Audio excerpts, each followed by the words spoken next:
Well, good evening, everyone. Welcome to another episode, whatever you want to call it, of Seattle Civil War Legacy. Tonight, we're doing a little bit different take on things. As you can see, we've got a number of guests here tonight, and we have absolutely no agenda whatsoever. That's dangerous. We didn't pick a topic. We didn't pick anything. I think what we're going to do, the structure here is we're just going to talk history. We're going to talk Civil War. I have a couple questions I'll put out there to maybe kind of jump start things. But we're going to just kind of go with whatever. And if you guys are watching, please take advantage of the comments and shoot us questions or comments or something that you're kind of curious that we might be thinking about or want to talk about or have something that you want to contribute. The hope here is that this is nice and interactive and low key. Usually we're pretty structured. We have a topic, an interview, a book that's being talked about or whatever. But tonight we're just five dudes that love Civil War history. And we're just going to chat and hopefully you guys will enjoy. So let's go around here. I guess we can go clockwise from me. And we'll start with John. You guys just give everybody a quick introduction because I know we have people from all our different platforms and brands that are watching tonight. So some may be familiar with others, not so much. So John, who are you? That's a great question. What's up, everybody? My name's John. I'm known to a lot of audiences as the Tattooed Historian across multiple platforms. And I've had the brand since 2015 and been doing it full-time since 2018.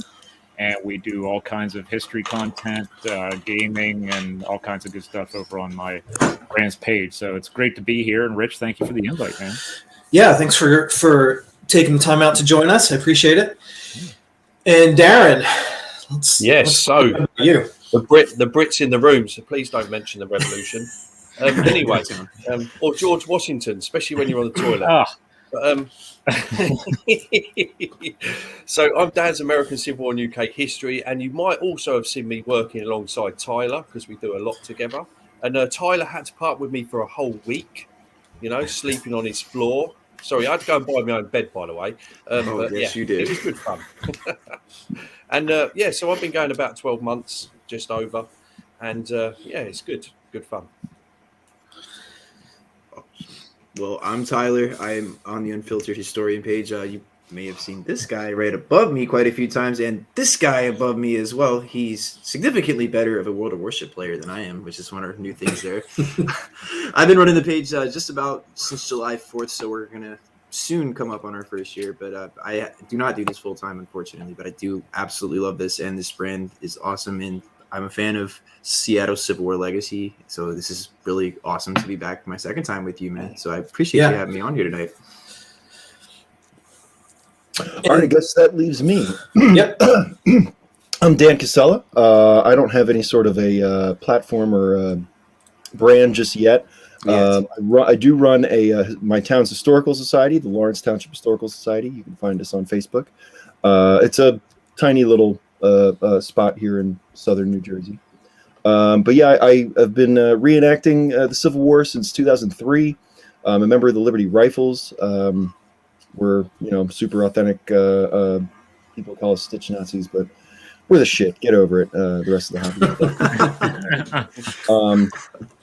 But yeah, I love the Civil War. I've been learning about it since reading, doing everything about it since I was in 7th grade. That's when I got into the hobby. And then COVID really brought on a lot of free time and a change of bases for me. And I was able to really become more of just like a crazy chef who just had interest in the Civil War to someone who really could shift into something I like and love, and that is the Civil War. And now with my current job, I have a lot more time, and I'm literally visiting these guys every day in the cemeteries that they rest in, and I'm planning on telling their stories because I find a lot of interesting individuals, not just from New Jersey, from all over. I found a guy from the Iron Brigade right when I started this job, so it was really like a lightning rod of possibilities. Sure. Yeah. John, the Tattooed Historian, man, a lot of inspiration coming from you, Tyler as well. And Rich over in Seattle, man. It's always great to be able to connect with you guys and do this. So let's get underway. Let's do it. Yeah. So well, thank you all for joining tonight. Thanks everybody that's watching. We have a pretty diverse audience. If somebody's who's frequent viewer from Venezuela who's watching, in Colorado, East Coast, some Seattle locals. So this is kind of fun. Everybody's got a different interest. So I think what I'd like to start with really is just a basic question, and we can kind of bounce this around, and then if anybody's got something that sticks that we all want to talk about. But we've all got different stuff going on. Obviously, we're different angles of research and very independent of anything anybody else in this little group is doing. But I'm curious what you guys are into, I guess, at the moment. Sort of what are you reading? What has got your attention? I don't know what you're into. We'll leave that, Tyler. That's a different platform for your OnlyFans if you want. That link will be in chat, by the way. Yeah. If he needs pictures of Civil War feet, I think you're going to probably need to go to Tyler. Whatever works for you. I'll screenshot my next War of Rights match because we were yelling at people the other day about they were cussing at us for not being in line. I turned around and the guy didn't have shoes on. I was like, that's very bold for someone that's not wearing his shoes. So we can work on that. Hey, fun fact though, Rich. I did go onto that platform to grab my brand name before someone. I know. As I was saying that, I'm like, well, I don't know how much to divulge here, but So, John, I know you're doing some book reviews lately, and you've probably been doing more reading probably than you have, I guess, for a while with that because you're so focused on interviews and that kind of stuff. I know with me, I don't read a lot for pleasure anymore because I'm stuck with researching all the time. I never just read a book.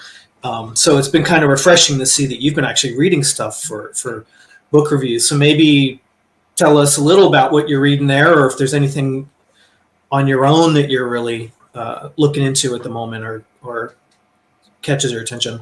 Yeah, I've been doing a lot of book reviews. Video book reviews are my new thing that I'm getting back into because I feel like some people just don't want to read book reviews. They would rather, we're so much into video now that I thought I'd put a couple up on YouTube, and I just started doing that on a weekly basis. So I've been doing that, and I also am reviewing Gindelsperger's book on field hospitals and aid stations at Gettysburg, which came out, I think, last year. And I'm reviewing that for the U.S. Army Press, so it'll be out in their journal coming up. But we just did, I just did a video on Meet at Gettysburg, which is my favorite Civil War book to come out in the last couple of years. And I'm continuing to get books from other publishers. I am on the list for UNC Press and LSU Press. And I just got signed up for Pen and Sword, so I can get some stuff from Daz's part of the world. And it'll be ebook form, but that's fine. And it's been good to see what is out there that is new. And with my brand, it's all over the place as far as time period or subject matter. So I can basically like sign up for just about anything and then reach out to those authors or those publishing houses and be like, hey, can we do a live stream? And I think that's really helped to grow the brand. Yeah. So have you liked reading again? Like for the reviews? Because I know we talked about this a little bit. You have, a pretty good strategy, a technique actually for reading specifically for reviews. So does that fulfill a learning need for you as well, or is that just kind of you're not getting deep enough into it to feel like you're reading and studying? Yeah, I understand what you mean there. I think for a review, I read pretty quickly through it. I get a gist of the book, I get a gist of the thesis and the prose, and I do what I need to get through the book review as far as that's concerned, which is what I was taught in grad school is like, don't read all 200 books, read this way. But then I catch myself going back again to do my notations. And if I really enjoyed the book, I'll go back and I'll do my notations and I'll put it in my private collection or whatever. And if not, I put it in like one of those, if it was an okay kind of book, it meets the test, so to speak, or it passes the test. I like to put it in those things where you like at different coffee shops where you take a book home. Oh, and yeah. stuff. So that Yeah. way I can pass on the history in that way. And Sure. it's not just going into, the landfill or something else. I think that's wrong. So it's really helped open my eyes with more stuff and new subject matters. But it's also been one of those things where it's like, okay, what am I actually good at? Because my focus is so wide. And Yeah. so it's a challenge at the same time. Yeah. Interesting. So, Darren, what's got your attention lately? I know you just came back from a week over there in Fredericksburg in Spotsylvania with Tyler. So, are you all charged up on reading about that in the wake of your trip there? No, or I'm not actually. I what's- actually took a rest. I took a rest over Christmas, and again, I'm a little bit like you. I only sort of read when I'm actually leading up to actually doing an interview or doing about a certain subject. But I actually stepped away a little bit from the American Civil War because I'm really interested in the English Civil War as well. But I am going to focus now on the Mud March. That's my next one. Tyler's going to come and help me with that one. That follows on from Fredericksburg, so that theme is carrying on there. Sure. But also, I've got quite a few people lined up for the next couple of months. Actually, at the moment, I've got about 4 things on the go. So 3 of those are American Civil War, so that's quite tough.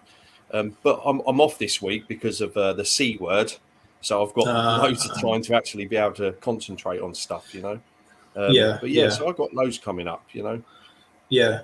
So do you, I've not been following your stuff terribly long, but a lot of what I've seen that you're interested in or that you've posted about seems to be in connection with that Central Virginia, Spotsylvania County kind of conflict. Is that a focus of yours? Something that you really particularly dig into? And yeah, it's a part that I find really interesting. That area. Yeah. And the fact that obviously I visited that area, but also sure. something about that area that I really like. Yeah, it's a magical place. I mean, believe it or not, you actually might probably get there more often than I do. I don't know or how geographically distant we are, but it's pretty. I think you have a shorter flight to DC than I do. About 7.5. Yeah. But that's I think among Gettysburg being excluded from this conversation, but that's one of the more magical environments that I've been in for sure. Definitely. Yeah. Yeah, Gettysburg blew me away. Don't get me wrong, but there's more than there's more out there than Gettysburg, isn't there? And that's the thing. People, Central Virginia's just got so much. Look how much is in that small area. But then also having a guide like Tyler, it helped. Yeah. So Tyler, you're from what I see, one day you're Titanic, the next day it's Emory Upton.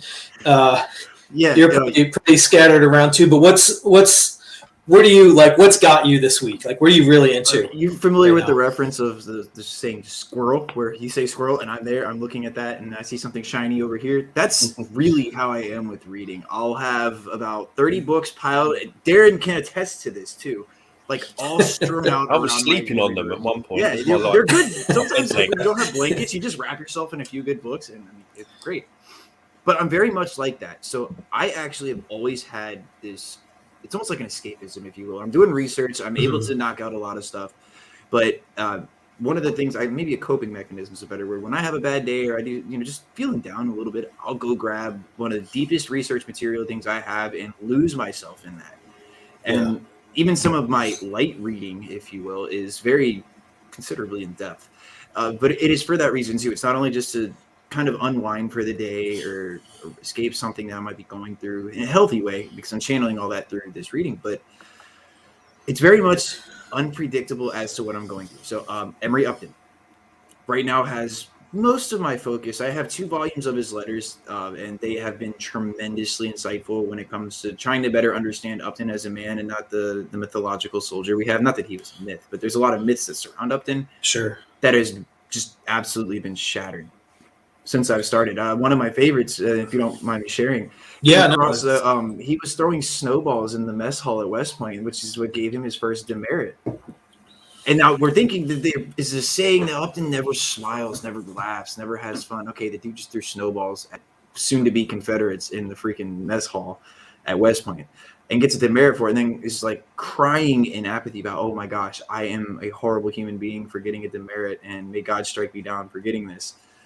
But it's the character of Upton that is just, I think, completely thrown me into wanting to understand more about him. But you also mentioned Titanic. Yes, that's another pseudo obsession that I have, where I'm just sort of really into the whole, before the ship even is launched into the river in Belfast, Ireland, I'm really into the shipbuilding, the history behind the Irish that built the ship. And yeah, so I'm all over the place, man. But you kind of hit the nail on the head. I am teetering between Titanic and Emery Upton at the moment, and on top of some Mud March research I'm doing for our upcoming podcast with Darren and whatever else. I have 4 author talks coming up soon, so I have 4 books to go through. So a lot on my plate. Yeah, you really pick one book to say I'm reading. Well, so Dan, presumably something to do with New Jersey, but Always. no. So what's your fascination right now, or your topic you're digging into? Yesterday, I came across a young lieutenant from the 7th New Jersey who was killed, or he was mortally wounded at the Battle of Williamsburg, and he dies in a hospital in Philadelphia, and then he's buried back in Egg Harbor. I was able to dig a little research on him, actually mostly through his page on Find a Grave. Guy was 17 when he enlisted with his father. His father was a Swiss immigrant, and then he gets promoted to sergeant major, and then he's promoted to second lieutenant of Company B at the 7th New Jersey. And like I said, he's mortally wounded and dies. But he's buried at a family plot in Egg Harbor, and he's buried alongside his mother, his father, whose headstones are all in German. The born on, dead on is all German, and then for the father, the mother, and the older son, or the living son. And then his wife was buried next to him. They were only married probably for a few days before he goes off to war. So there was that. His name was John Fritchie. And then that was my latest little bit. But I'm always digging in this old scrapbook I have from my historical society, and it is just freaking full of newspaper clippings. Let's see. Did we just lose a bridge? Full of newspaper clippings. John, I think we did. Cool. This was on our when you did it. You and I did an interview, and I read some things from there. But yeah, that just has so many accounts not only from Williamsburg, which is like the first 3 or 4 pages. Fredericksburg is like rocks Cumberland County, where I live, worse than any other battle in the Civil War. Wow. The pages and pages and pages of accounts of guys, not only in that book, but then in a book that was printed about Cumberland County during the war. Fredericksburg is basically like the worst thing to happen to Cumberland County, next to like the Spanish flu. Wow. Do you guys have a lot of people from Salem Church in Cumberland County as well? Because I know there was 2 heavy engagements at these 2 New Jersey, 23rd and 15th New Jersey. Yeah. Okay. So the Yahoos, the 23rd, are all out of like Central Jersey, which is I find a lot of those guys up where I work, which is in Berlin, New Jersey. Mm-hmm. The Yahoos, they're from all over the place. I was actually in a cemetery called Oddfellows Cemetery, where I think they either had a reunion in this field or there was a recruitment there. I'm not entirely sure, but 23rd New Jersey guys all over the place. And their monument at Salem's Church is one of the only Union monuments in existence that acknowledges their Confederate counterpart.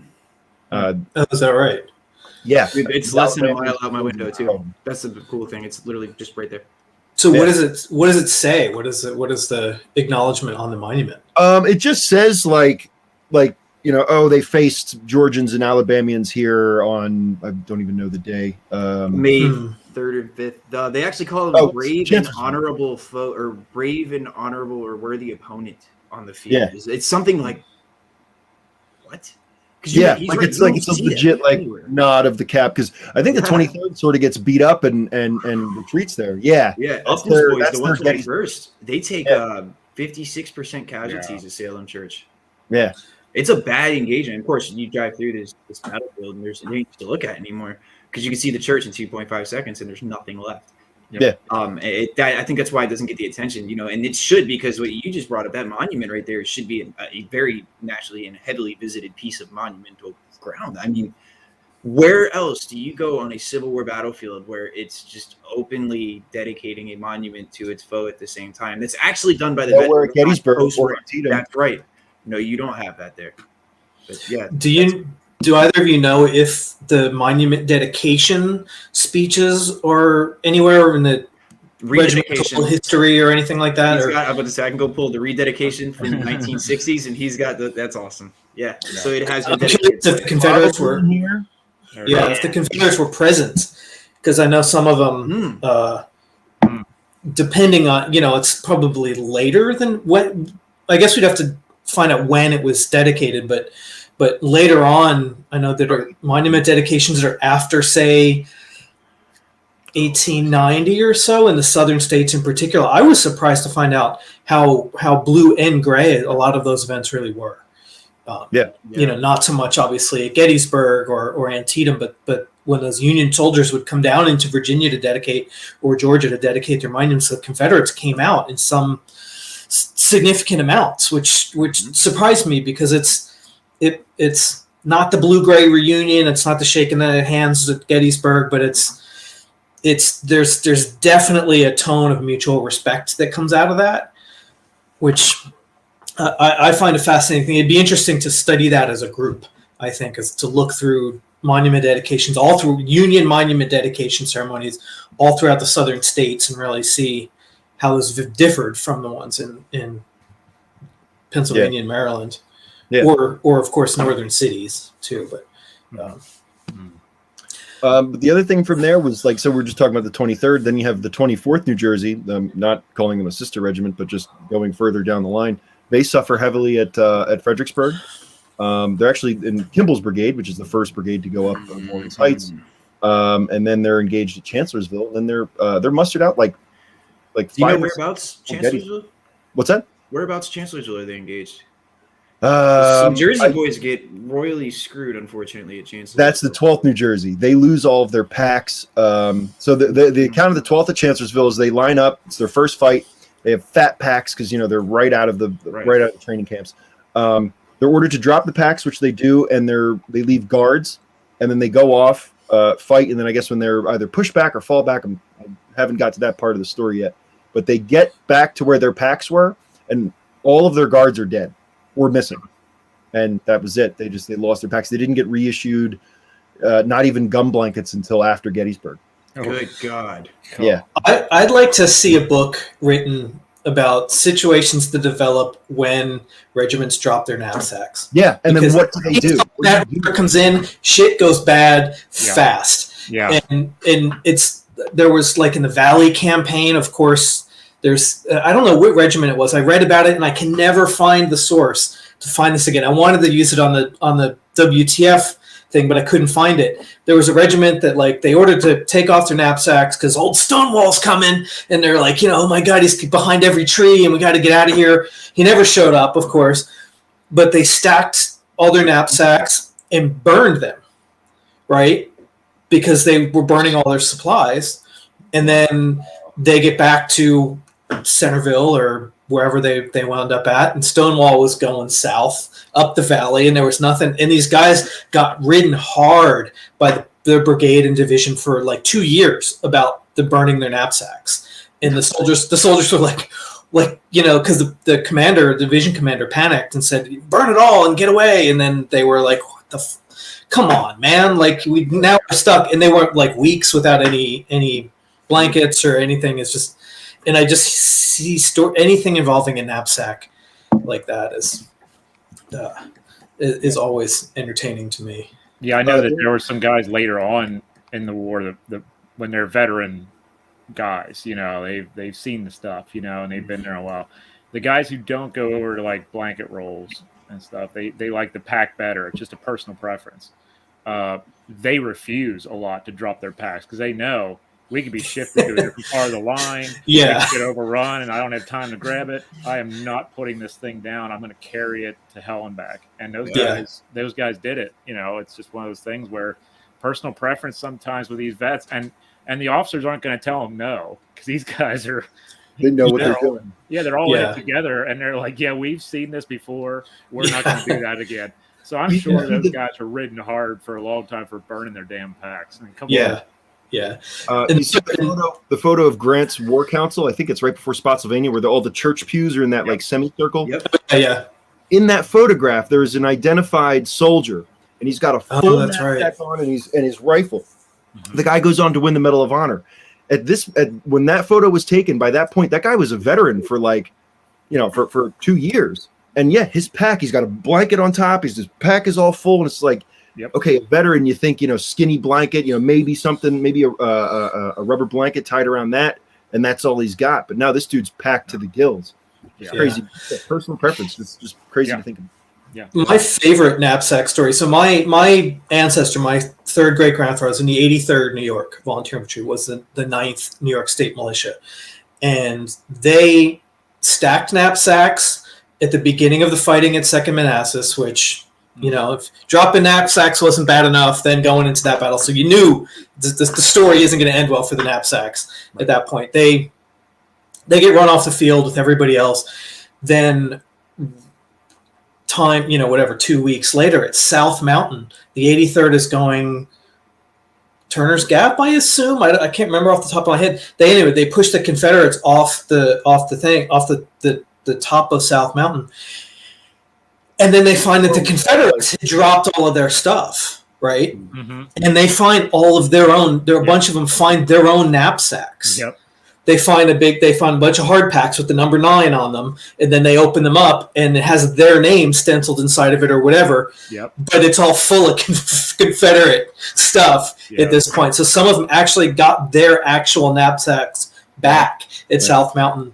I think that you could. That story, yeah. Yeah, I don't know if you could do a whole master's thesis on knapsack incidents, but you could certainly write a entertaining book. We've just done 15 minutes. Yeah. Good point. We want to move to haversacks next? I mean, Canteens are cool too. Like, I mean, hey, we could talk about them all. evolution. Yeah, well, now you're getting into the old reenactor stuff, and we're going to start talking types, canteens, and those books have been done. I've turned that page in my life. Yeah. You ever had salt pork leak through your haversack before you know it's a good idea? Yes, absolutely. I've had it been leaked through my pocket. Yep. If you've ever raided KFC and put the biscuits in your haversack, you could. God, that brings back man. Adam. Yes. If you've ever stuffed a Wawa hoagie in your haversack after scaring people and telling them you're militant Amish, you're Big Mac was the closest, and that was considered cheating. But hoagies are good too, man. Like that's a better idea. I had a greasy Big Mac just preserving itself in my haversack for an entire weekend. Yeah. Oh, that would last at least 2 weeks. Probably. Just by itself. Not Yeah. really a week.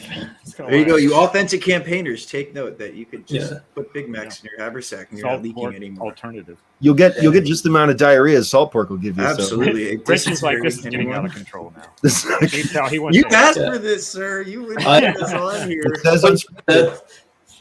I asked what you were into, and this is what we get: like leaky salt pork in your haversack and rotten Big Macs. Segment for the unfiltered OnlyFans. There you go.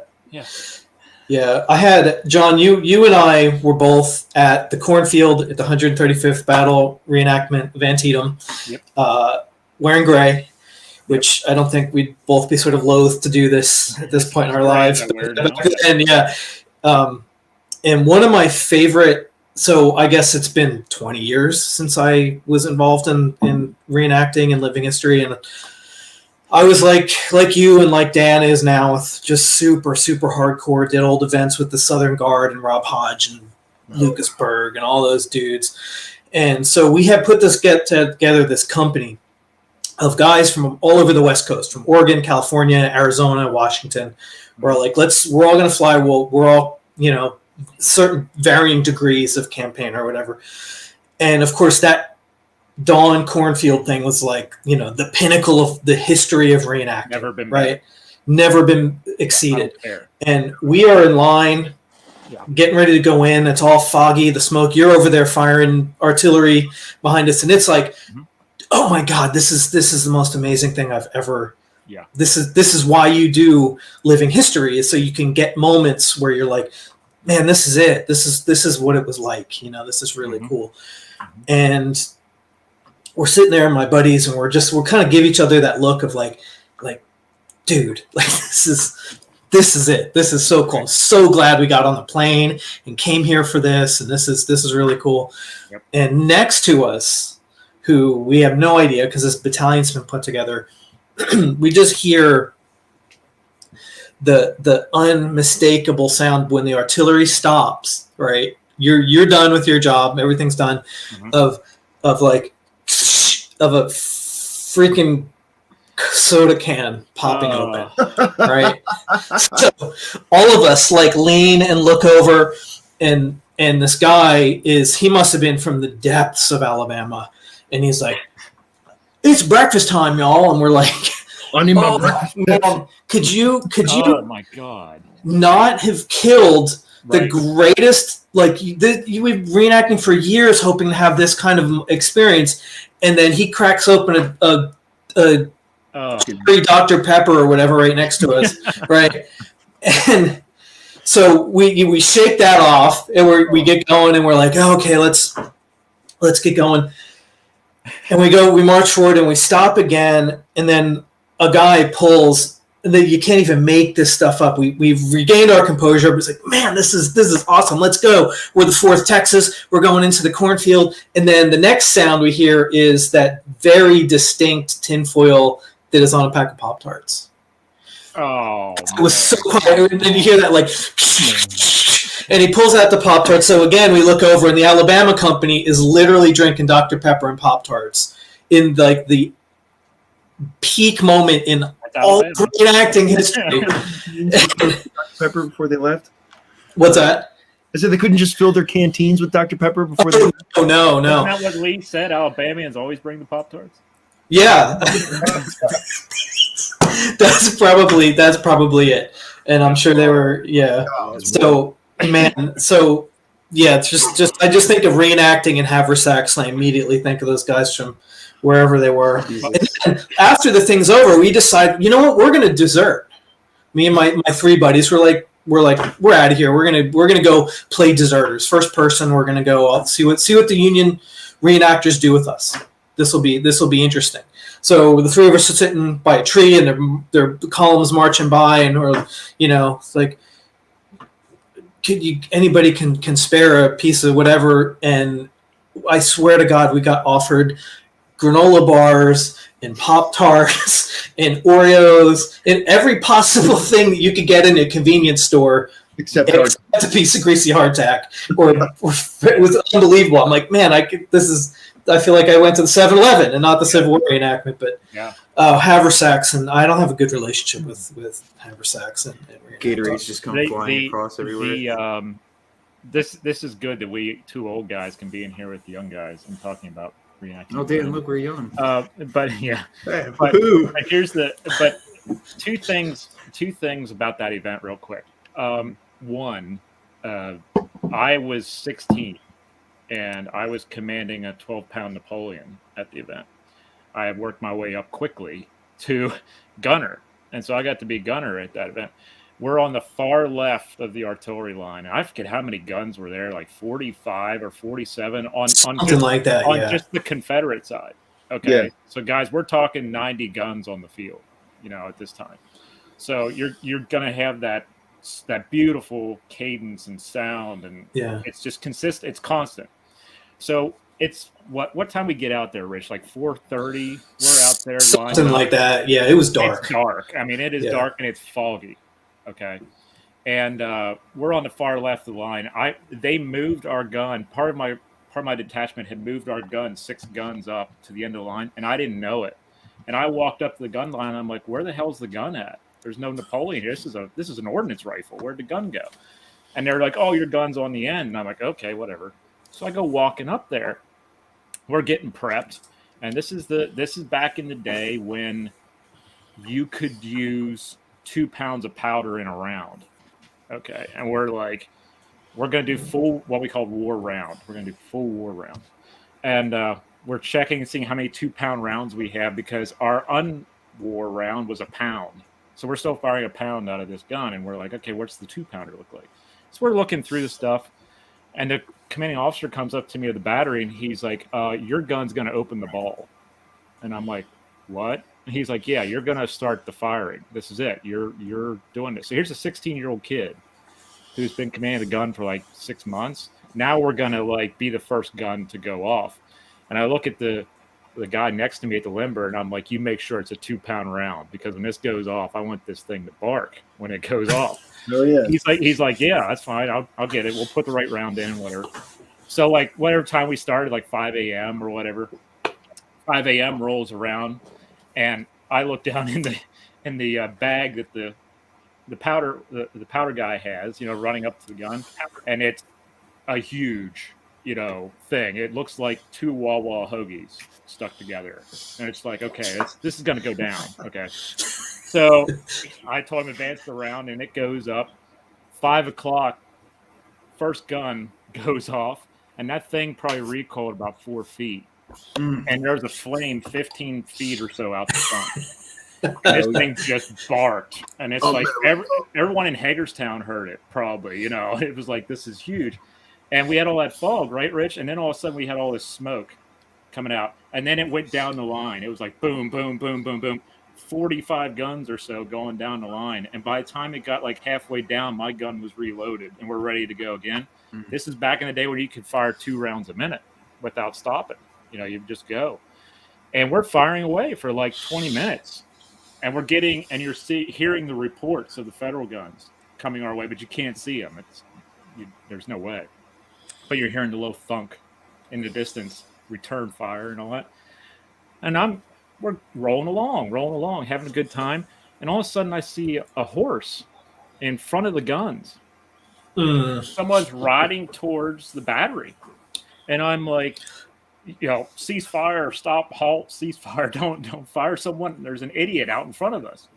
Well, here this person comes up, and there's 4 horses. And it was the guy that was portraying Jackson. And I don't know if you remember him, Rich. He looked really good. I mean, this guy was kitted out right. He looked the part and everything else. So here you are on the gun line. You can't see spectators. We couldn't see anything. And here's this guy, his figure coming out of the smoke and fog, and it's Jackson with 3 other people on horseback. And you just like stand there and you're like, holy shit, what's going on? Yeah. And he looked at me and he's like, are you commanding this gun, son? And I'm like, yes, sir. I'm commanding this gun down here on the end. And he's like, you keep up that fire, boy. And he turns around and goes back into the smoke. And it was the last I saw him at the event. And I'm like, that was my moment where I'm like, yeah, you saw General Jackson. That's cool. Yeah. It's too bad they didn't come over and offer you a Pop-Tart. You hungry, boy? Here. I didn't have any of that. I didn't see any of that, which was great. But it was that moment, dude, where he just goes and then he goes right back in the fog. And I'm like, holy shit. I just had my moment right there. Yeah. And that's why that event will never be topped to me, is just because that. And now I live 20 miles from that event site. There's big satellite dishes and stuff right behind our camps and everything. And for a moment, I thought this is what the Civil War guys would have thought, because they have gone there and been like, wow, this changed. All this stuff wasn't here. And it made me think about preservation and stuff at the same time, and how we could think of it as interpreters now, being like, well, that spot's gone. Yeah. But yeah. Yeah, no, I haven't been to Fredericksburg in a while. But I understand that Fredericksburg is really changed, even in the last decade or so. I mean, Dan and Tyler, you can probably speak to that. But as far as loss, like, because my ancestors, having been in the 83rd, of course, fought on the slaughter pen farm, and I haven't been there since before that was preserved. So that's an idea of how long it's been. And I've heard now, if you're at the stone wall and you're looking towards the river, towards town, it's essentially like built pretty much right up to. How much has it changed really in the last? Oh, there's no plane left. The bloody plane's gone completely. Wow. There are a few spots that Darren and I actually filmed. I don't know if you saw our 159th anniversary videos, but we were able to pinpoint city right-of-way alleys that haven't changed since the war. Of course, you had a little bit of like groundwork and landscaping that have been done. There's probably some dumping just from the construction of the, call it your post-World War II suburban sprawl that really breaks out in Fredericksburg. But there's nothing left, man, and it's really sad. Like the right of ways that we have aren't even park property, it's city property. So I mean, but it's interesting to go to these because if you really want in the midst of urban sprawl to just kind of get that feeling of a swale, and I challenge everyone listening, if you make it to Fredericksburg, lay in it. Seriously. Because that was the last form of protection minus the Stratton House and maybe a few other anomalies that are in this it's actually a fairgrounds. We call it this plain, but it was at the time the fairgrounds. Yeah. And a lot of the concentrated fire happens in a square on these fairgrounds known as the Mercer Square. All right. And you have this weird geographic feature. We talk a lot about undulating terrain and all this fun stuff. That was just my excuse to use undulation, by the way.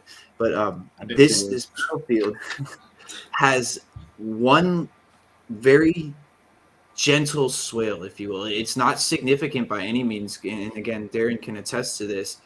I had to lay down with my face almost in the dirt, like eating shit down in the ground. That's how much you have to lay down. Because the minute you pop your head up, just slightly or arch your back up, you're taking shots point blank to the head almost. I mean, you can see the wall from here as soon as you, and if you can see the wall, they can see you. Yeah. Okay. One of my favorite accounts comes from an Irish Brigade survivor, the 116th Pennsylvania. His name is William McCarter. He writes a fantastic memoir known as My Life in the Irish Brigade. But there's something very haunting to his writing. So he moves back to Fredericksburg. Like, how did you do that? You just saw some of the worst shit in your life. Let's just move back to Fredericksburg. But in the same time, that helps to have him really know what he's talking about, and location-wise especially. The first thing that struck out to me was when him and one of his comrades were morbidly laughing at a soldier's head that was split by a shell by the railroad station, comparing it to an opened watermelon. I've seen watermelons at Gettysburg accounts too. Yeah. Right. They're just nudging each other like, look at that guy's watermelon. This is funny. It looks just like a seed. You know, they're joking about it, but where it gets very sobering is when you're reading about him in the swale. He said he felt a blow in his arm that drops into the ground. He ends up laying in the swale for a day or two. And when he makes it to a field hospital in the rear in town, he notices that his blanket on his back is significantly heavier than it was when he started charging up to that assault. 46 individual bullets fall out of this man's blanket when he shakes it out. 46. Wow. And that's probably a very conservative number. There's probably more than that just passed through and made its home somewhere else. Wow. But to think about this for a minute. So the only thing elevated on his back was the knapsack or the blanket roll. Just high off his back. Probably, yeah, right. Not even anything. So if this guy was laying just 2-3 inches above that on top of the swale, they would have been in his back. Yeah. So what is that saying for the men that are falling in front of the swale that are thinking, okay, I'm down, maybe I have some protection? No, they're just getting eaten alive by Confederate artillery fire. You have canister raining from top of the heights, and there's really nowhere to go. And so where I'm getting at with all this is that's hard to understand today without visiting, unfortunately, an alleyway wedged between two fence lines in a house, because that's all that's left. But yeah, it's completely gone, man. And now there's some redeeming factors. Standing up on Marie's Heights, looking over the town, across the river, that's a breathtaking sight, even with the town there.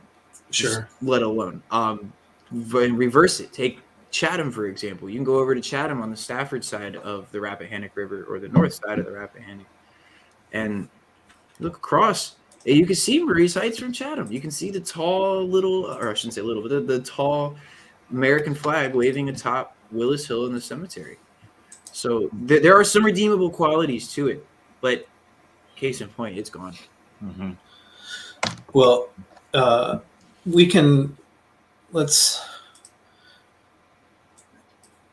Darren just sent me a picture. I was going to try and screenshot or screen share, but I can't quite get it together that quickly. It's exactly the spot he was talking about. So I wonder what the challenge. Filming, yeah, you were good. What the challenge is now for the Park Service and the interpretation of that site, and if it's impacted visitation to Fredericksburg, because it doesn't offer what it used to. So in that regard, smart with that. We put a brown sign off 95 right off the exit. let alone you see a brown park sign, you know there's a bathroom somewhere close. And it sounds funny, but it's so true. True. That's the weird science behind it. It is. Yeah. And we did even in interpretive training, they were like, what is we had to do Maslow's hierarchy of needs, which is awesome. Like I thought that was one of the coolest approaches, and I'm sure John knows exactly what I'm talking about. This is all coming from Tilden's Manual of Interpretation. Yep. But like the coolest thing was that we started learning basic human needs to understand what our visitors can learn and how they can do it. And I swear to God, the first thing that comes up every single time a visitor walks in there, where's your bathrooms at? Where's the bathrooms? Yep. Stonewall took a shit right down there if you want to go. We got to advertise these bathrooms, and they're clean too. They're some of the cleanest bathrooms around. But that's your draw. You're on a tired Interesting. 95 sucks. If you've ever driven on 95 South, I am so sorry to hear that, and I really hope that you can get some reparations somehow for that. But that's another draw. You're tired of being on 95. There's this nice brown sign that boasts 4 battlefields. And then when you get to Fredericksburg, where's the battlefield at? What am I looking at here? But again, you get another redemption with that. We have an original section of the sunken road and stone wall left. And it's to me, it's hard to picture it being so original because I've walked down it when it was a road. Paved road, cars driving, you're sandwiched in between. You're hip scraping one side of the stone wall and you're getting splinters from the old rickety fence on the other side. Yeah, it was miserable.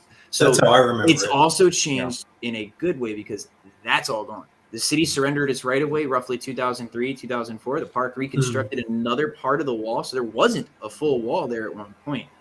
In fact, the park constructed this wall and it was too perfect. They actually had the contractor come back in and take hammers to it and beat the ever-living crap out of it. Right. We're like, let's put up a historic wall. And this guy just did this like perfectly symmetrical stone wall. And they're like, the Great Wall of Fredericksburg. Exactly. But you have the CCC even trying to improve because we started losing that field in the 30s, 38 to be exact, is when these neighborhoods start popping up. So there was automatic attempts to try and save that. And that's why, thankfully we have organizations like CVBT, which recognized, this is bad. We need to do something. And of course, in the 90s, they come together and they have formed one of the greatest organizations here in this area. There was a nun school on top of Marie's Heights. Did you guys know that? The Montfort Academy was up there until, God, I can't remember. I think early 2000s. Yeah, it was late. I had visitors coming in all the time. Hey, where's the academy at? I used to go there and I'm really sad. I'm like, well, I'm really happy to hear that your academy's gone, first of all, because what an eyesore that thing was. It looked like one of those like haunting of Hill House type things. Like it was just an eyesore on the battlefield, had nothing to do with it. In fact, we still have remnants of the cul-de-sac that you would drive to get up there. So it's going through changes, but I see a slow, not a fast. Can I just point something out, Tyler, but a slow thing going on. The locals don't even know it's there on the battlefield, half of them. He's not wrong. No, they don't. And the people that work in the 7-Eleven didn't even know who Chamberlain was. Because I made they a all joke looked at him like he had 2 heads. Where's Chamberlain? Is he in the back? He went, who? I just pulled Darren on my shoulder. I'm like, stop, Darren. Don't talk. Don't do it. They're gonna think you're crazy. They're the crazy ones. They're gonna think you're crazy. Come on. But the joke is the Slurpee thing. Yeah, Chamberlain got a Slurpee there, right? He did. He got the tasty Slurpees too. The little you take every single flavor and mix it. That's what eventually killed him, not his wound from Petersburg. It was that Slurpee. But the 20th Maine charged all the way up to 7-Eleven. And gets hunkered down there. So if you're, and that's the sad thing, of course, and I hate the movie, but Gods and Generals does that. That's the only thing they get right in that whole movie is Fredericksburg. Is that approach and the scenes and the chaoticness of the whole fight. Yeah. And it's the Chamberlain scene that draws a lot of people, believe it or not. It's probably equal to Little Round Top. When you go to Fredericksburg, where was Chamberlain at? I'm like, go down to 7-Eleven and get a Slurpee for him. And it devastates people. But another aspect a lot of people don't know, and I'll stop hyping Fredericksburg, our cemetery can still break hearts to this day. And I witnessed that firsthand, and it was one of the most powerfully emotional experiences I've ever had at a battlefield. An older lady, she was probably in her 90s, and I mean, it gets me emotional talking about it today. She spent her entire life trying to track down her great grandfather, and it was emotional to her because he died at Fredericksburg. She found him. Says, oh, he's buried in the cemetery at Fredericksburg. And she is ready to finally visit him. Well, I had to break the news to her that he's part of the 85% of our unknowns in that cemetery. I mean, you'll never find him. Some of those graves bear 6 to 9 bodies in them. And we'll label it. We have 9 bodies underneath this, but this is just a plot number. Hmm. So I think, yes, we don't have a lot. Salem Church is completely gone. Chancellorsville is just encroached with nothing but Yeah. You ever urban go to Kennesaw development. Mountains? The same thing. Mm-hmm. There's housing developments like in the Confederate line. The dead angle is like you drive through a housing development and it's like, oh, the end of the dead angle is like right next to this massive And I house. should be shocked by that. But living in this for the past 20 years, it's common. I'm bad too. I'm living on the Salem Church battlefield in an apartment complex. Yeah, I'm right on Kershaw's line, actually. If you want to, Kershaw and Woodford are in my living room. Like, That's wild. yeah. Wow. And but that's the thing, we have a few things that make up for that. Unique things like the Bloody Angle at Spotsylvania Courthouse. Yeah. There's not a site in the world that'll ever be as powerful as a Bloody Angle. And I've tried it at Gettysburg. I've tried it at Antietam. I've tried it at all these different battlefields. Nothing like the Angle. And to me, that can help rid the damn Fredericksburg's gone syndrome. Because it is. But Yeah. I took my wife down to Savannah a couple years ago, and we stopped at Fredericksburg because of two things. One, I wanted to stop at Fredericksburg because I knew what was going on there. But two, Tyler, something you said earlier, the brown sign, and then she knew there was a bathroom. And we went there. First thing we did was use the bathroom, and then I brought her through the visitor center. We went to the wall, told her about the wall and what happened there. And then we went to the cemetery, and she was completely blown away by it. Yeah. Just the rolling hills and just the headstones go on forever and ever and ever. It's a unique cemetery, isn't it? Yeah, it's incredible. How many total are buried in that cemetery, Tyler? Close to 15,000. That many, okay. With an 85% unknown rating. Yeah. It's the largest national cemetery bearing unknowns. So, and no dissing to the Tomb of the Unknown Soldier, but I've always been floored as to why is Fredericksburg not the Tomb of the Unknown Soldier. There are thousands and thousands and thousands and thousands of these guys that are buried up there. And we're bearing a United States uniform, and some of them are only pieces of a person. Yeah.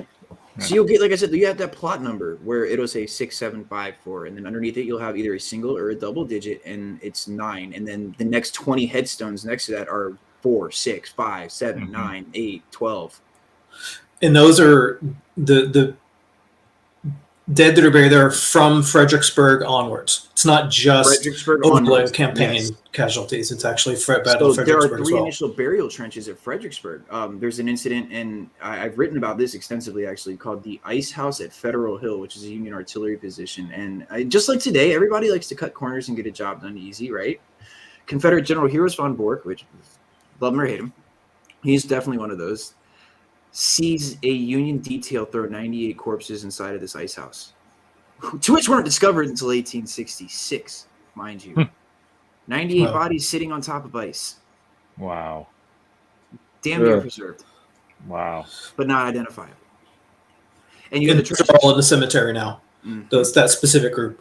Wow. Chatham Manor saw 19 individual identifiable graves. There were 183 buried there, 3 remaining to this day. They're all still unknown. Just in the 30s, Chancellorsville had some battlefield devastation when Route 3 was widened to a split lane highway. Yep. And now you have eastbound, westbound lanes that are completely divided. When they were going to plow it, they rolled and picked up in their scoop a Union corpse in the 30s. Yeah, and they were like, oh, let's go bury him in front of Stonewall Jackson on the battlefield. So, of course, it's not Stonewall Jackson's not buried there. It's the Jackson Wounding Monument. The wounding site, yeah. Right, but they put a Union soldier right next to him because the cemetery was closed for interment, I believe, for Civil War soldiers at the time. I could be wrong on that because there were it's post-World War I, so I think it absolutely would have been, unless they were already wives or spouses of someone who's buried there. But that's still happening today. You'll do a restoration project on your house in Fredericksburg. I'll have to pull the quote and share it to your page if you'd like to read it. But there was an article about somebody raising a basement wall and skeletal remains came tumbling into their basement. Well, that's frightening nonetheless. I'm just like, oh my God. Like, I mean, I get the impression that the whole Chancellorsville, Wilderness, Spotsylvania battlefields, the parks are basically just a giant cemetery because so many were unrecovered in that terrain after the war that they're just, I mean, it's just... There are still shallow pits in a lot of Wilderness and Spotsylvania. Wilderness specifically. Wilderness 2 Cemetery bears at least 26. They're not even shallow. They're definitely noticeable. If it snows this weekend, I'll go out and take some pictures so you guys can see. But they reinterred them. There was a white picket fence put up right after the Battle of the Wilderness, and there's two. There was one in Saunders Field, and there was one over on the Orange Plank Road, where there are 26 pits. Now, we don't know the number of people that were buried in these. They had to have been more than one because those pits are freaking huge. But you're looking at so many burials, and it's just jaw-dropping when you walk out there and, you're standing over their graves, and how many are still here? Mm-hmm. Did they get all of them? Do we just know there's only 26? How many headboards were rooted up by hogs or storms? Deteriorated. Yeah, absolutely. Yeah. So it's never even discovered. I mean, that's what I think about as the ones that died. There's those famous pictures of the skeletons at Cold Harbor. That the African American troops are putting on the wheelbarrow cart thing, and then the pictures of from the 68 to 72 or something, where you just see the bleached skull in the leaves in the wilderness. And I just think, man, how many of those guys were just never found, never marked, never anything? They just died. They couldn't even see to fight there, much less go in later and find corpses. Just that whole place, to me, and I think that's why it adds to that feeling of that, like you said about the angle at Spotsylvania, is that some of those battlefields there are there's a different intensity to visiting those because they're not manicured, and that it's like, this is, the ground here is touched differently than other places, or untouched than other places, which is pretty fascinating.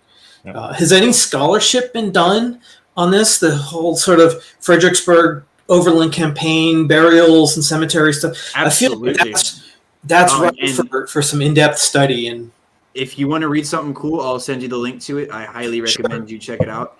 The book is written by a friend of mine named Don Fons, who used to work at this park for quite a while, and it's I'm trying to remember the name of it now. Gosh, how am I forgetting this book? It's one of my favorites too, because when I was at the park, it was it wasn't published by Southern Illinois like it is now. It was a government blue-bound book. Like, you would go to a park and do research in their bound volumes. It was one of those. It's like Valor, or For Honor, Valor, or something like that. Where Valor Proudly Sleeps by Donald Fonts. That's the book. It's actually Harry Fonts' son. The gentleman that wrote the 3 Days of Gettysburg, or the 2 Gettysburg books and the Culp's Hill one. Sure. He writes about the creation of the National Cemetery, and there is a chapter called The Skeleton Hunt. Oh, perfect. That's exactly 1866. I lived in the cemetery, so I actually know probably more than I should about the whole burials. And I mean, Noel Harrison wrote these 2 great Fredericksburg Civil War sites, and helped me even identify recently more of the burial trenches, because I had him wrong, because I was going by a lot of what he did and a lot of his research, and I started going forward with it. He messaged me one day and was like, "Look, I messed up. Here's some other stuff I found." So I'll drive to my high school every day to go teach, and I'm driving over the easternmost burial trench at one point. And it's just a paved road now. There's so many things about burial incidents. Like I said, the ice house, you've got men just throwing some in the Rappahannock and letting them float away. There's just, like I said, wasn't there an ECW book as well that was out? Meg. Yes, Meg Rowling. She wrote one. That's basically over the entire war. It doesn't really. There's like 10 pages that focuses. It's great though. I mean, that was the first thing I read on the burials of Fredericksburg, so that's what got me into it. What's the link, John? Real quick, the Amazon link. The link to the book. To the book. Yeah. Okay. I put it in chat. Thank you, John. I threw it up on the screen there. That's cool that you bring that up. If I could recommend a book to read right now, that's one I read front to cover in a day. Maybe less than a day. That was easy. That was my favorite interpretation to ever do, was burial detail. Wow. Because you got to see how people really interact with the idea of death. And for some people, it's too much, which is Gregory Coco too. Did you ever? The Gregory Coco book. Made me want to do that impression, was because everyone else was doing what I'd previously been doing, like on the firing lines and the usual stuff. And I'm like, I want to put together a small group of people to do burial detail, because we got to teach the cleanup. All this stuff left behind. How do we clean all this stuff up? Cleanup's a good word for it. You couldn't imagine the stuff that the reactions from some people when we would do that, because some of them would be like, "You're a bunch of ghouls," and some people would be like, why are you talking about this?" And then some people be like, taken aback by it in a positive way. They'd be like, wow, I didn't know there was this much involved, or this not as much involved in doing it. And we would go out and bury not bury, we would dig big long slit trenches basically, and showcase that, this is how he would have done it and all this stuff. And it was a really different interpretive model, because you have to walk that fine line, right? You can't be ghost touristy. You don't want to go that way. You don't want to have anything that looks like it has blood on it. You don't want to look like anything that has a mannequin. And don't do that. Let the imagination do that. But so it's very clean as far as that's concerned. But you let people's curiosity and imagination run wild, and you can't. You don't know until you do it how people's reaction is going to be, and it's kind of hard to explain, because every group is different. There are people who like swung wide around us in the camp, didn't want to talk to us.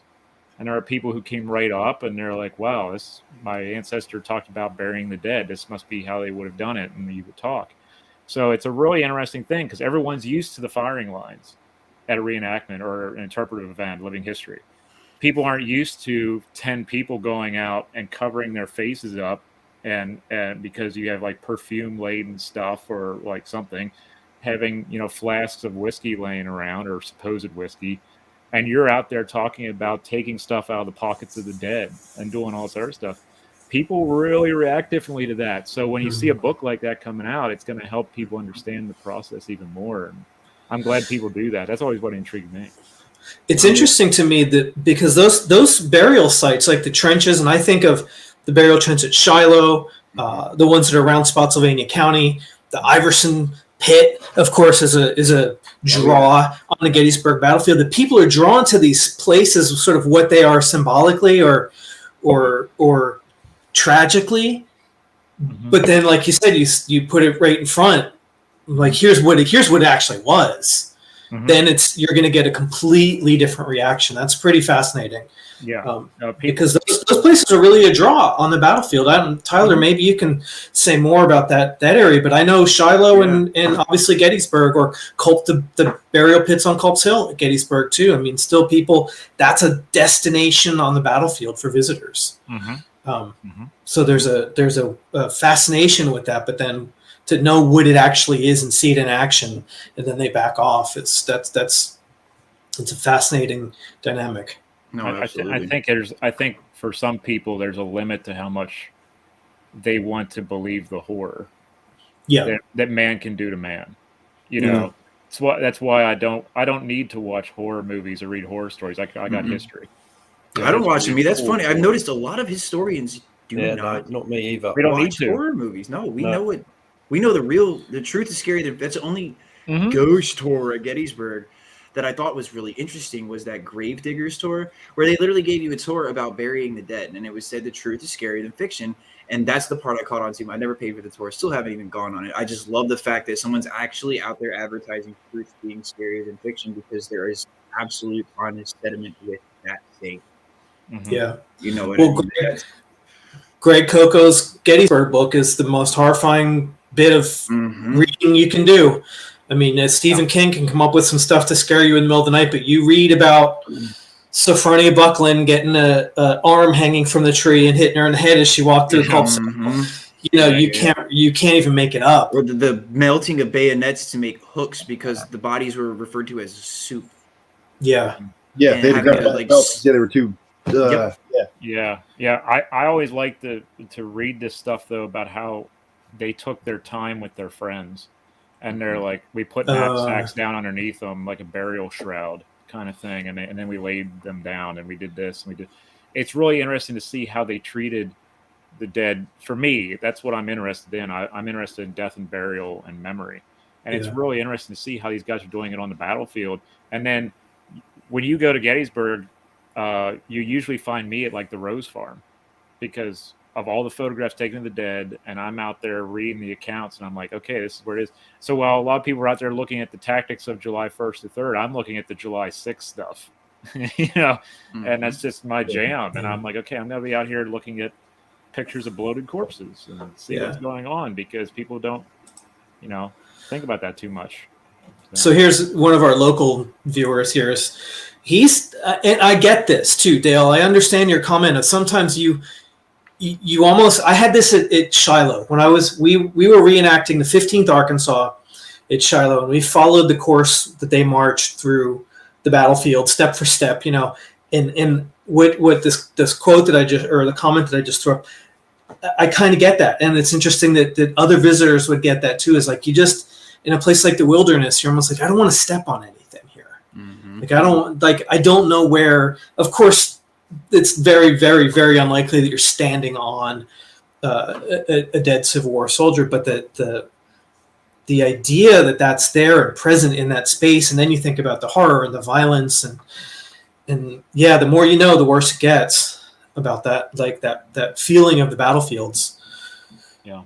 Yeah, and that's why I say that bloody angle is just one of those things. And of course, there's a different type of burial there. One thing I like to point out on my tours, and I'm glad John brought up this whole burial topic too, because burial is not just limited to purposeful walking out and burying the. I mean, it's not that that's an easy task by any means. It's still one of the most probably mentally straining things of the Civil War, next to being in a firing line. But it's the burial that nature causes when you have 4 bodies stacked tier deep, and you have officers literally dropping their swords and quitting the army because they were seeing men wounded buried underneath 4 corpses. I mean, that in itself, they're using the bloody angle itself. They're pushing dirt over a built earthwork to just hastily cover the bodies that have, of course, been removed. But when you say you don't want to walk on some of those sites because probably not going to be standing on them. The only thing I can say uncertainly about this whole battlefield area here, you can't say that, unfortunately. Yeah. Because 9 times out of 10, when you go to Spotsylvania or you go to Wilderness, we didn't pick them all up. Mm-hmm. Fredericksburg, maybe. Yeah, we're still finding people falling out of people's basements. So, you take 10 steps and make a left, could be on top of somebody. And that's what's, I think, different. Gettysburg, on the other hand, I love Gettysburg to death. They did a pretty darn good job of getting those boys off the field. Pretty good. Not all of them. I say pretty good. Yeah, there's still about 1,000 they think are still out there. Yeah, and I found that out actually recently. John, you were there when I bought that voluminous set of Union and Confederate dead at Gettysburg. I have a roster of all the dead that they were able to identify and hopefully find where burial sites are. But there was an account about a Confederate being buried still to this day, have not been reinterred, over by where the Warfield shop was at. I think it was a Smith shop. So there's 3 or 4 Mississippians still right over there off of Warfield Ridge and right over the Warfield House. Mm-hmm. So Dan, are you looking right here of some guys who bury one of their own at Williamsburg? If it's all right, I'd like to read it. Mm-hmm. Sure. So let's here we go. I forget all one. This was written May 18th, 1862, by a guy by the name of Benjamin Ogden. He serves in the 7th New Jersey, and he talks about burying one of his relatives. There I saw a sight that I shall not never forget. Many of the wounded still laying on the field, uttering cries that would startle the strongest heart. The captain said we would bury Elmer where he fell. Sergeant Stiles and myself dug a grave and buried him. This was hard to do. The rebels had taken everything out of his everything out of his pockets, and even the rings from his fingers. The only thing that was left was a pair of gloves, which he sent home to his mother. So Elmer Ogden is still buried at the newly preserved Bloody Ravine at the Williamsburg battlefield. He has a headstone right here in town. I can actually almost see the steeple from the room that I'm in, the church that he's buried, that he has a headstone at. So yeah, he's still somewhere at the Bloody Ravine in Williamsburg. Yeah. So I'll say, anybody who's interested in what we're talking about, this is the book. Yep. To quench your interest in this sort of topic. I can't think of anything that's any more classic. So Darren, you've read Meg's book. I have not read that yet. No, I've not. Well, does that cover this kind of stuff, or is it what is that? So I've got it on audio, but I haven't actually listened to it yet because I haven't. I've read it. You have. Okay. And it covers. I think. I don't know whether Tyler's read it or not. Have you read that? Tyler? I have. I read that as an intern. Actually, it was one of the first books I read when I called my Renaissance of the Civil War. When I was like, "Oh, the lost cause is bullshit. Let me go and actually learn something." It was awesome. It was a huge moment, man. But it is something I plan on doing. And again, I have sort of that interest on that side of it as well, because I like to think of the logistical side of the war as well. You know, people forget about that. You know, Yeah.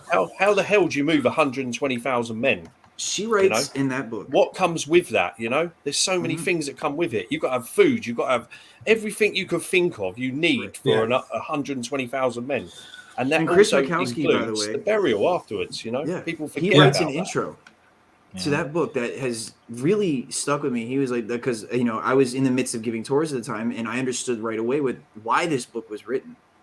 Many visitors ask this question: what did they do with the bodies? And that's what I think is like the summary of that book. It goes further than that too. It goes into some of the anomalies that happen, like Angel's Glow that takes place at Shiloh when the bioluminescence starts lighting these soldiers' wounds up a aura of blue in the middle of the night. They have these glowing wounds, and it's actually causing them to survive their wounds because the bacteria cleans the bad bacteria out, but it glows blue. That's a terrifying thing to see. And I always refer to like Doctor Who. If anyone's seen the first season with those like weird corpses that get captured by the gas lights and their eyes are blue and they're out like just running through the streets with these blue mouths and blue eyes. I mean, that's what you could liken it to. But she goes into things like that and things about Fredericksburg. School. Yeah. You go to Fredericksburg and she talks about the skeleton hunt. She talks about just so many different battlefields, and it's pretty chronological too. It follows up, but it goes into the cost of cheap burials and after the war when the War Department takes over and has these. If you ever go to the cemeteries in Virginia, the national cemeteries, you'll see a caretaker's house that looks identical in almost every single battlefield, especially down in Richmond and Fredericksburg. The Fredericksburg caretaker's house, Fort Harrison, Cold Harbor, and I believe there's one other, but I'm not sure where. Montgomery Meigs actually designed those houses because he was in charge, being quartermaster, and doing this. Now, there's a lot of fun stories. The Fredericksburg one, drunk guy gets a contract, doesn't finish the house because he spends all his money on booze and is sleeping and basically as a squatter in this half-finished government dwelling. So they realize that, okay, government contractors are not allowed to be a part of this system anymore. So there's a lot of histories that go into this whole entire, the bodies. It's a whole history in itself, I think. Well, and then there's scholarship in books like Republic of Suffering, which I actually embarrassingly haven't read myself. I don't know if John or Tyler have, but that's have you read that, Dan? No, I went. Okay, I think it is. Yeah, because she wrote it before Armies of Deliverance, I believe. I could be mistaken. Yeah. Army of Deliverance I've read, and I've been meaning to read Republic of Suffering. I just haven't gotten to it yet. And that's, of course, how the people dealt with exactly what we're talking about. That book made me physically uncomfortable. Tyler, didn't you read? Yes. You told me about a book about Antietam, which was quite gory. Which made you John Michael Priest, The Soldier's Battle. I love that book. Me too. Book. And people are just like, oh, he's like Shara. He's right. I'm like, no, he's not. You didn't read the book. You just looked at some of the stuff that was in it and you put it down. I was like, I want to read this. He does use footnotes. He's got all the sources and the quotes match up. Right. I was like, right.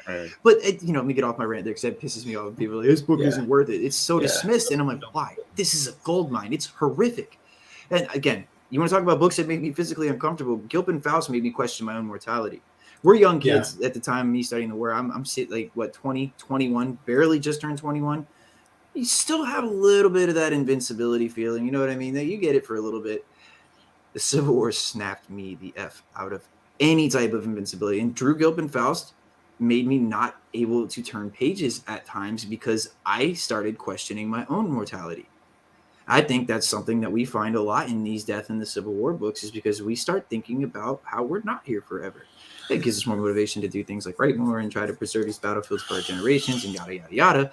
But at the root of it all, it's imagine having to have this a part of your daily life, and we're over here just reading a book 150 years later in the comfort of our armchair and some air conditioning and heat if you need it. But you're still uncomfortable. And I think that's good. If it makes you uncomfortable, then it's history. Sometimes it needs to understand it. History isn't here to make us comfortable. And that's one of the things that I've discovered on top of just the mortality of a human. It's like, if you read these books, especially I think Gilpin Faust, if that's who we're talking about, that's what Republic of Suffering is. Yes, that was another one I read that I couldn't. I finished it, but it was tough to get there. It's the toughest Civil War book I think I've ever had to ply through because of what it did to me as a person too. It changed my thought process. Yeah. Well, I think that's a great way to wrap it right there. We're getting kind of the thing, but everybody can go to sleep thinking about your own mortality and doom and gloom and canister round. Yeah, I'm doomed anyway, so whatever. Yeah, we're all going there. Hey, I guess we don't have much in the way of questions. A few comments have trickled in. Dale Official's been talked about some of the battlefield stuff that we did. But I just want to say, go ahead. Yeah. Can I ask a question now before we go off for you? Yeah. Or for anyone else who's doing their work here. I mean, I guess it's a good question to actually think about on our way out too. Yeah. We got through 2021. What are your plans for 2022 that may be a little bit different, or something you would like to engage in a little bit differently? I'm used to interviewing. I'm used to by the professional. And I'm going to. I want Richard to answer first. Been flanked. He's been hosting us, and I would love to know. We can do a round robin or whatever. Yeah. But I think it's very important for us to put out there, what are we thinking about doing in 22 as historians in general? What do we want to work on? What do we want to do? Sure. Well, I'll start, I guess. Yeah, you're in charge. Yeah, let me take command back. It's a good point. I think it's good because this particular group may or may not do this again together. So, what I am focusing on this year personally is going to be some more writing, because I have so much of this research that I've accumulated on these guys, and it's paralyzing, honestly, because I have so much together that I just need to execute on writing. So I'm hoping to do more of that and launching more tours here in Seattle on different topics, and making that a very consistent offering for people. In not just in cemeteries, but sites around the city, sites that involve these men's lives, buildings, where things happen. I think I've talked about this before in other streams. There's a whole thread that I've come up with now of Civil War veterans in Seattle that were either murdered or involved in murder investigations or court cases. Cool. So I intend to put together a whole entire tour, kind of true crime tour program based on that. Confederates of Seattle, African-American soldiers and former slaves in Seattle, that sort of stuff. That's going to be people can book private tours, group tours, that sort of stuff. And then short form video is becoming a big interest of mine. TikTok in particular is going super, super well. Yeah, it is. And I'm enjoying that. Yeah. And what I've done, and I've really had this realization in the past 2 weeks, is getting a little more broad with what I offer on the page, because I'm so super niche with the Seattle stuff that it's okay to post about Stonewall Jackson's death, or it's okay to things that people might be interested in who are part of my audience but don't know the general Civil War stuff. So I think I'm going to go more that direction. Awesome. where I can't be an expert on all of it, but I'm not going to necessarily always frame everything with Seattle so much. That's going to be 25% of my content online is going to be very Seattle, otherwise more broad. And that's why I like connecting with you guys more, is to be able to bring that side of stuff to my audience. It's like, let's talk about burials at Fredericksburg. I need you guys to do that for me. So I'd hope to do more collaborative stuff for our audience and give them a better Civil War education than just Seattle's veterans. How about you, Dan? I have an article coming out. Let me get myself up. I have an article being published in the Civil War Times magazine. It will be the April-May issue. It's on a photograph that I found. A letter, and the headstone project that I did last year, all accumulated together into a story for Civil War Times magazine. What else? I'd like to try and do something with Civil War Trails to get the first Civil War Trails marker down at the Bloody Ravine. I know Drew Gruber pretty well, so I think I can win with my historical society. I think we can work and get, maybe sponsor the sign down there. I think that'd be kind of. Wow, that's a great project. Yeah. It's going to take a little bit of footwork on my end from the to get the funds out of the society. We have it. It'll just be a process as everything is. Sure. And then I mentioned earlier trying to do a podcast about telling stories about New Jersey Civil War soldiers, doing something like that, and interviewing authors. I know there's a guy by the name of Will Stiple who's writing a book called General Philip Kearny, A Very God of War, that is about to come out soon. So I'd like to read that and talk to him about it. But other than that, just keep on keeping on doing stuff, and Nice. Keep eating that pork roll. I will. Yeah. Daz, what you got on your mind for 2022? I'm just going to pretty much do what I've been doing, and but the thing is, I was a complete novice when I started last December, and so there is some big improvements that need to, as far as my interviews and stuff are concerned. But I mean, meeting Tyler's been one of the best things that's happened for my page, because we bounce off each other and we got the same ideas, and we got the same vision. But again, I'm just going to keep doing what I've been doing, and I have got a secret project, but I can't talk about it at the moment because it's not public yet. But me and my friend are coming up with trying to start something to do with British American Civil War veterans. Because there was a lot of those, and a lot of them have been forgotten about, and we are in the process at the moment of putting something together there. So there will be something coming out soon. Wow. But again, just carrying on doing what I've been doing. But this year I want to be better than I was last year. That's my goal. There you go. Because I think some of it was okay, but I don't think it was great. I want to get better.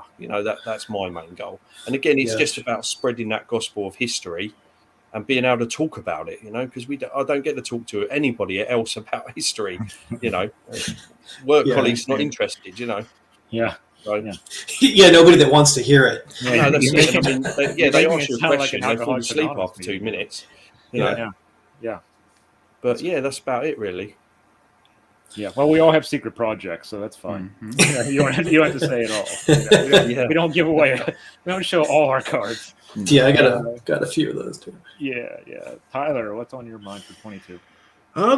Sort of along the same lines as Daz. Really, I have some new things I'm testing the waters with. I started the Unfiltered Author Talks, which begin in February, and are going to run through hopefully the rest of the year. I'd like to start really finding the new books that are coming out and giving authors that, a lot of the guys I'm interviewing, this is their first book or second book, or this is the new one for them. Mm-hmm. And that's why I want to talk to them. I would love to hear what it's like. I want to know about the writing process and things like that. So I'm really interested in trying to also give other people a chance to speak and use that as a platform to let them come in and show their piece. So trying that, and really just trying to find a way to put better reception on these darn battlefields so we can bring more live videos from all the cool spots, because I noticed all the cool spots have the worst reception in the world. Yeah. But no, just really trying to bring more live videos from the field. So nothing really too crazy. Hopefully not sinking in World of Warships as much, because I've loved, and that has become a staple of the Unfiltered page with Tattooed Historian. And we like the Titanic, so I do, and I think that might be it. I'm just hearing "My Heart Will Go On" and "Near My God to Thee" as all my ships go down and start playing those songs. You get DMCA for that. Oh, big time. Yeah, but just trying to stick with what's worked so far. And like Darren said, the best thing you could do is to improve every year. You can always improve, no matter what. Absolutely, and I think that's to be better than I was in 2021. Yeah, I would almost say almost word for word what Daz had to say about looking back at what I did in the past year and a half with the legacy work, and like, oh man, that first stuff is really cringy, but I look back and go, we all got to start somewhere, and I feel like I've improved a lot in 2021, and now I have more ammunition to go forward professionally and just with skill, and even my thinking has evolved so much. And especially about doing stuff with other people and following other people's work, and the social network has improved my historical thinking so much more than if I just sat by myself and read every possible book in the library. I think it's been really dynamic, and it's improved me a lot, and I look forward to that increasing going forward. So, Nice. well, I think this was a really fun first try at kind of just historian Civil War dudes chatting it up, and I hope everybody that stuck with us. We still have a pretty good amount of viewers here after an hour and a half, and it's late in the East Coast, so that's I'm super It's glad. only 3:30 in the morning. Yeah. Oh yeah, you. Oh yeah, that's true. I mean, come on. Yeah. we So should do this again, man. I think. well, yeah, that's what I was going to say. I'd like to make this at least a semi-regular thing, and you guys are welcome anytime. I picked you guys specifically because I know we've had some pretty good fun back and forth before on other programming and that sort of stuff, and I think we're like-minded in our look at the Civil War. But feel free to, as we go forward, to invite other people, and we can do this now and then. I know, John, you're going to be doing more stuff like this on your Tyler. We've talked about that as well on your channel too, so we can kind of bounce around and bring other people, and maybe sometimes we can pick a topic, other times not, and but it's fun. I like just talking to you guys and chopping it up with talk shop a little bit, and I think that the audience seems to have stuck with it and enjoyed what we had to say. So I'm really thankful for you guys for coming on, and Thank you for having us. and thanks for everybody for watching. And this will be up on the YouTube, so if you guys want to share it out to your pages and that sort of stuff later, you can. But stay tuned. One of the 5 on here will have another one of these coming up. So watch. If you're not following us, if somebody on the screen is unfamiliar to you, go to their page and follow their page. We're all on different platforms between Facebook and YouTube and Twitch and TikTok and Twitter.